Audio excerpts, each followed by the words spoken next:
महाशिवरात्रि 2025 एक रहस्यमय कथा भाग 1 26 फरवरी 2025 महाशिवरात्रि की पावन रात्रि। जय श्री कृष्ण। राधे राधे। प्रेम और भक्ति से भरे सभी भक्तों का स्वागत है। आपका स्वागत है सीताराम हिंदी शिक्षाप्रद कहानियाँ चैनल पर, जहां आपको मिलेंगी रोमांचक, भक्ति से ओतप्रोत, आध्यात्मिक और प्रेरणादायक कहानियाँ जो न सिर्फ आपको नई सीख देंगी बल्कि आपके मन और आत्मा को डोट भी शुद्ध करेंगी।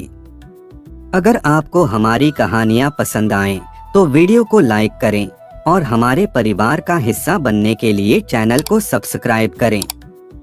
साल 2025 की महाशिवरात्रि का दिन था 26 फरवरी बुधवार। चारों ओर भक्तों की भीड़ उमड़ी हुई थी। शिवालयों में घंटों की गूंज और ओम नमः शिवाय के मंत्रों का सामूहिक जाप वातावरण को रहस्यमय बना रहा था। ऐसा लग रहा था मानो पूरी पृथ्वी भगवान शिव की उपस्थिति को महसूस कर रही हो। लेकिन इस बार की महाशिवरात्रि साधारण नहीं थी।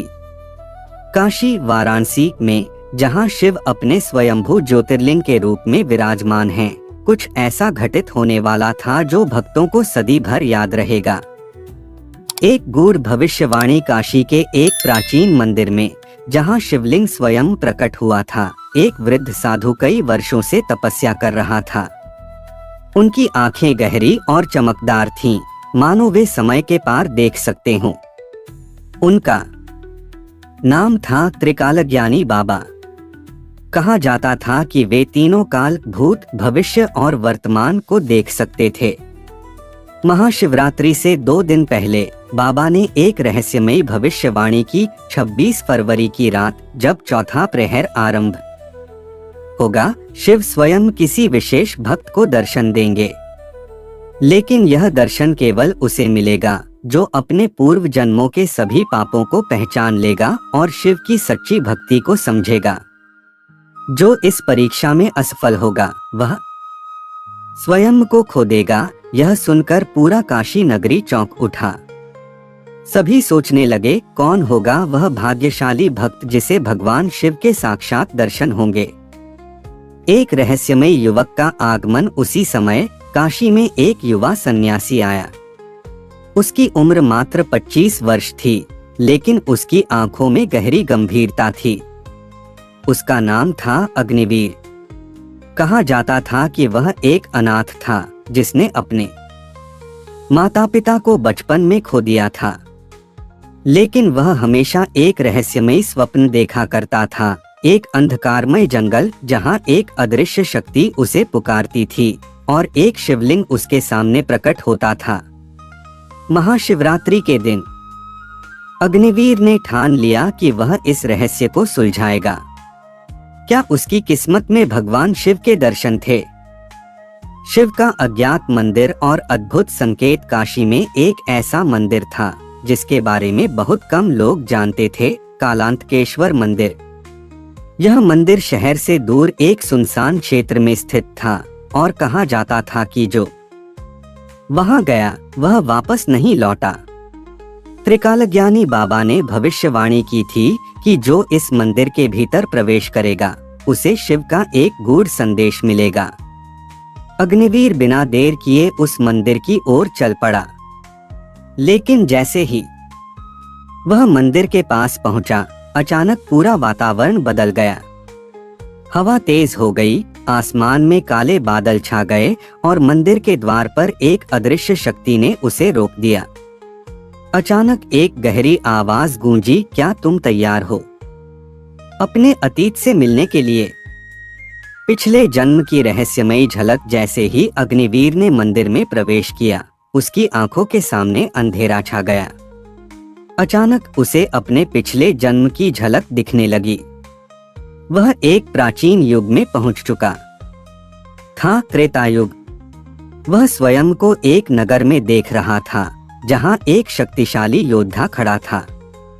उसके हाथ में एक चमकती हुई तलवार थी और उसके सामने भगवान शिव स्वयं खड़े थे। लेकिन तभी एक अजीब दृश्य प्रकट हुआ। उस योद्धा ने शिव के आदेश की अवहेलना की थी। क्या यह मैं ही हूँ? अग्निवीर ने आश्चर्य से सोचा। शिव का निर्णय और अग्निवीर की परीक्षा अचानक उसकी चेतना वर्तमान में लौट आई। अब वह कालांतकेश्वर मंदिर के गर्भगृह में खड़ा था। सामने शिवलिंग था, लेकिन इस बार वह सामान्य नहीं था, वह रक्तवर्ण हो चुका था। अचानक एक अदृश्य शक्ति ने उसे घेर लिया। तुम्हें अपनी परीक्षा देनी होगी, अग्निवीर। क्या तुम तैयार हो? अग्निवीर कांप उठा। वह जानता था कि यह कोई साधारण परीक्षा नहीं थी। उसे अपने अतीत के कर्मों का सामना करना था और भगवान शिव के दर्शन केवल तभी संभव थे जब वह इस परीक्षा में सफल होता। चौथे प्रहर की शुरुआत। क्या शिव प्रकट होंगे? अब महाशिवरात्रि की रात का चौथा प्रहर आरंभ हो चुका था। बाहर हजारों भक्त शिवजी के मंत्रों का जाप कर रहे थे, लेकिन मंदिर के भीतर अग्निवीर की आत्मा एक भयंकर युद्ध लड़ रही थी अपने अतीत के पापों से। अचानक शिवलिंग से एक प्रचंड प्रकाश निकला और अग्निवीर की चेतना खोने लगी। उसे लग रहा था कि वह कहीं गहरे अंधकार में गिर रहा है। क्या यह उसका अंत था, या क्या भगवान शिव स्वयं प्रकट होकर उसे बचाने वाले थे? भाग 2 में जारी। शिव का रहस्य और अग्निवीर की अंतिम परीक्षा।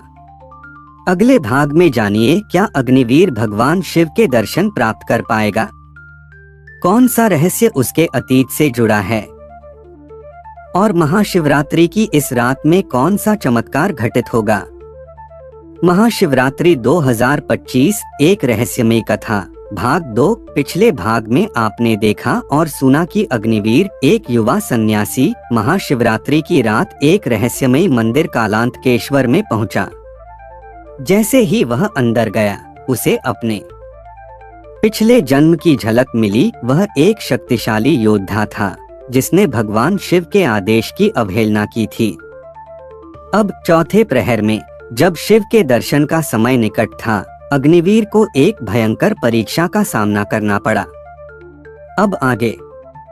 शिवलिंग से निकली रहस्यमयी ऊर्जा। अग्निवीर के चारों ओर घना अंधकार छा गया था। वह गिर रहा था एक गहरे शून्य में, जहां केवल सन्नाटा था। अचानक शिवलिंग से एक प्रचंड ऊर्जा निकली और पूरी गुफा रोशनी से भर गई। एक गहरी गूंजती हुई आवाज आई, अग्निवीर, तुमने अपने अतीत का सामना किया, लेकिन अब तुम्हें अपने कर्मों की सच्चाई को स्वीकार करना होगा। अग्निवीर कांप उठा। उसने धीरे धीरे आंखें खोलीं और पाया कि वह अब किसी रहस्यमयी स्थान पर था। यह स्थान वास्तविकता से परे था, जहां समय और स्थान का कोई बंधन नहीं था। सामने भगवान शिव स्वयं प्रकट थे। 3 नेत्रों वाले, उनके गले में नाग लिपटा था, माथे पर चंद्रमा था और शरीर पर भस्म लगी थी। अतीत का रहस्य उजागर। अग्निवीर घुटनों के बल गिर पड़ा। हे प्रभु, मैंने कौन सा पाप किया है? क्या मैं आपके दर्शन के योग्य नहीं हूँ? भगवान शिव मुस्कुराए और अपने त्रिशूल को जमीन पर मारा। अचानक एक दिव्य दर्पण प्रकट हुआ, जिसमें अग्निवीर का पिछला जन्म स्पष्ट रूप से दिखने लगा। त्रेतायुग, लंका का राजमहल, एक विशाल दरबार लगा हुआ था। रावण के दरबार में एक वीर योद्धा खड़ा था, वही योद्धा जो अग्निवीर के पिछले जीवन का रूप था। उसका नाम था वीरभद्र। महादेव की अवहेलना करने वाले वीरभद्र, तुम्हें क्या स्मरण है? शिव की गूंजती आवाज आई। वीरभद्र एक महान योद्धा था, जिसे रावण ने भगवान शिव की आराधना करने के लिए भेजा था। लेकिन अहंकार में उसने सोचा कि वह स्वयं शिव से भी श्रेष्ठ है। जब उसने शिवलिंग की शक्ति को डोट परखा तो उसने उसका अपमान कर दिया और शिव का आदेश मानने से इनकार कर दिया।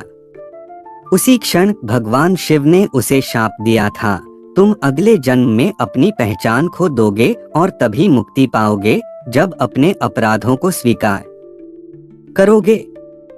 अग्निवीर की आत्मा की पुकार। अग्निवीर ने अपने पिछले जन्म की सच्चाई देख ली थी। उसकी आत्मा कांप उठी। उसने भगवान शिव के चरणों में गिरकर प्रार्थना की, हे महादेव, मैंने अहंकार में आकर आपकी अवहेलना की थी, मुझे क्षमा करें। भगवान शिव के तीसरे नेत्र से एक दिव्य प्रकाश निकला और अग्निवीर के शरीर में समा गया। अचानक उसे लगा कि उसकी आत्मा हल्की हो गई है, उसके अंदर की सभी ग्रंथियां खुल गई हैं और उसके चित्त में केवल शुद्ध भक्ति शेष रह गई। भगवान शिव ने अपना वरदान दिया, अब तुम्हारा पाप समाप्त हुआ। इस जन्म में तुम्हें शिवगण के रूप में पुनः स्वीकार किया जाता है। काशी में चमत्कार। शिव के दर्शन। उसी क्षण काशी के सभी शिवालयों में घंटियों की गूंज तेज हो गई। हजारों भक्तों ने आकाश में एक अद्भुत प्रकाश देखा। शिव की मूर्तियां कुछ क्षणों के लिए सजीव हो गईं और ऐसा प्रतीत हुआ जैसे स्वयं महादेव ने दर्शन दिए हों। लोगों को समझ नहीं आया कि यह चमत्कार कैसे हुआ, लेकिन त्रिकालज्ञानी बाबा मुस्कुराए और बोले, आज एक आत्मा ने अपनी परीक्षा पूरी कर ली है और महादेव की शरण में लौट आई है। महाशिवरात्रि की रात समाप्त होने से पहले अग्निवीर ने अपनी चेतना वापस पाई। वह कालांतकेश्वर मंदिर के द्वार पर खड़ा था, लेकिन अब वह केवल एक साधारण सन्यासी नहीं था, अब वह भगवान शिव का विशेष भक्त बन चुका था। महाशिवरात्रि की सच्ची शक्ति। महाशिवरात्रि केवल व्रत, पूजा और अभिषेक करने का पर्व नहीं है। यह आत्मशुद्धि, अहंकार के त्याग और सच्ची भक्ति की परीक्षा का दिन है। 2025 की इस महाशिवरात्रि की कथा हमें यही सिखाती है, जो शिव की भक्ति में लीन होता है उसे शिव स्वयं अपनाते हैं, लेकिन जो अहंकार करता है उसे स्वयं को पहचानने की यात्रा पर निकलना होता है। आपकी राय हमारे लिए अनमोल है, इसलिए हमें कमेंट में जरूर बताएं। अगर कहानी पसंद आई हो तो जय श्री राम लिखें। अगर आप कुछ नया सुनना चाहते हैं तो राधे श्याम लिखें और अपनी पसंद बताएं। आपकी पसंद ही हमारी प्रेरणा है। अगर हमारी कहानियां आपके मन को छू जाएं, तो ऐसी और भी अद्भुत कहानियों के लिए हमारे चैनल को सब्सक्राइब करें और बेल आइकन दबाएं, ताकि हर नई कहानी की सूचना सबसे पहले आपको मिले। तो मिलते हैं अगली कहानी में, एक नए रहस्य, एक नई सीख और एक नए रोमांच के साथ। जय श्री राम, जय श्री कृष्ण।